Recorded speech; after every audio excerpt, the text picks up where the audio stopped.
Hi எல்லாருக்கும் வணக்கம். மறுபடியும் இந்த வாரம் முழுக்க மல்லி செடிக்கு என்னென்னலாம் உரம் கொடுக்கணும் அப்படின்னு சொல்லிட்டு பார்க்கலாம். ஏற்கனவே மல்லி செடிக்கு என்னென்னலாம் உரம் கொடுத்து பராமரிக்கணும், எப்படி நிறைய பூக்களை பூக்க வைக்கணும் அப்படின்னு சொல்லிட்டு நிறைய வீடியோஸ் போட்டிருப்பேன். பார்க்காதவங்க மறக்காமல் போய் பாருங்கள்.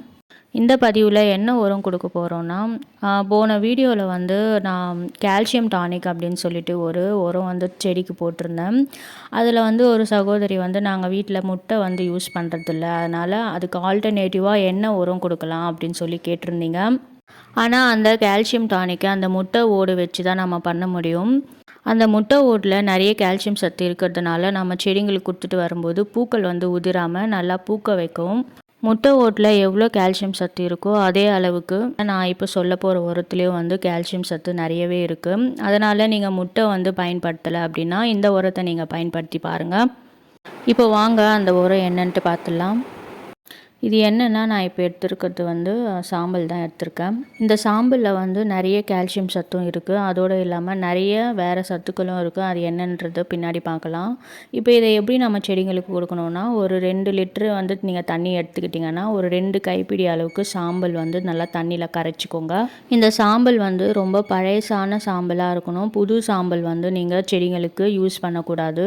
குறைஞ்சது ஒரு 3 மாதமாவது பழைய சாம்பலாக தான் நம்ம செடிங்களுக்கு கொடுக்கணும். நான் வச்சுருக்கிற சாம்பல் ஒரு 6 மாதம் பழையசான சாம்பல், அதை தான் நான் இப்போ செடிங்களுக்கு கொடுக்க போகிறேன். தண்ணியில் கரைச்ச சாம்பலை ஒரு நாளுக்கு நல்லா ஊற வைக்கணும். ஊற வச்சதுக்கப்புறமா தான் நம்ம செடிங்களுக்கு கொடுக்கணும். இப்போ ஒரு நாள் ஃபுல்லாக நல்லா ஊறி இருக்குது. அதோட சாறுலாம் அந்த தண்ணியில் இறங்கியிருக்கும். இதை நம்ம அப்படியே செடிங்களுக்கு கொடுக்கக்கூடாது, தண்ணியில் டைல்யூட் பண்ணி தான் கொடுக்கணும். ஒரு 10 லிட்டர் அளவுக்கு நான் தண்ணி எடுத்திருக்கேன். அதுக்கு இந்த கரைச்ச சாம்பலை அதில் ஊற்றி நல்லா மிக்ஸ் பண்ணி நம்ம செடிங்களுக்கு கொடுத்துடலாம். செடிங்களுக்கு கொடுக்கும்போது மண் நல்லா கலரிட்டு செடி சுற்றி ஊற்றி விடுங்க. ஈவினிங் டைமில் இந்த உரத்தை செடிங்களுக்கு கொடுங்க. ஒரு செடிக்கும் 1 மக்கு அளவுக்கு ஊற்றி விடுங்க. சின்ன செடியாக இருந்தால் ஒரு அரை மக்கு ஊற்றுங்க போதும்.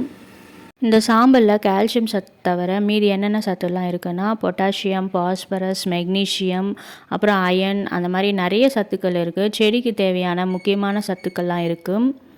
உங்கள் மல்லி செடி இது வரைக்குமே பூக்கள் பூக்கவே இல்லை அப்படின்னா அந்த மாதிரி டைமில் நீங்கள் இந்த சாம்பல் சத்தை நீங்கள் கொடுக்கலாம். இதில் பொட்டாசியமும் பாஸ்பரஸ் சத்தும் அதிகமாக இருக்கிறதுனால செடிங்களில் நிறைய பூக்கள் பூக்க வைக்க உதவுது. இதை நீங்கள் மாதத்துக்கு ஒரு வாட்டி நீங்கள் செடிங்களுக்கு கொடுத்துட்டு வரலாம். இந்த கரைசலை நீங்கள் ரெகுலராக கொடுத்துட்டு வரும்போது பூக்கள் உதிர்ந்து பார்த்திங்களா, அந்த பிரச்சனைலாம் சரியாகும். இதை நீங்கள் மல்லி செடிக்கு மட்டும் இல்லாமல் எல்லா பூச்செடிக்கும் காய் செடிக்குமே பயன்படுத்தலாம். இந்த உரத்தை ஒரு முறை மல்லி செடிக்கு பயன்படுத்தி பாருங்கள். இந்த பதிவு பிடிச்சிருந்தால் லைக் பண்ணுங்கள், ஷேர் பண்ணுங்கள், மறக்காமல் சப்ஸ்கிரைப் பண்ணுங்கள். தேங்க்யூ.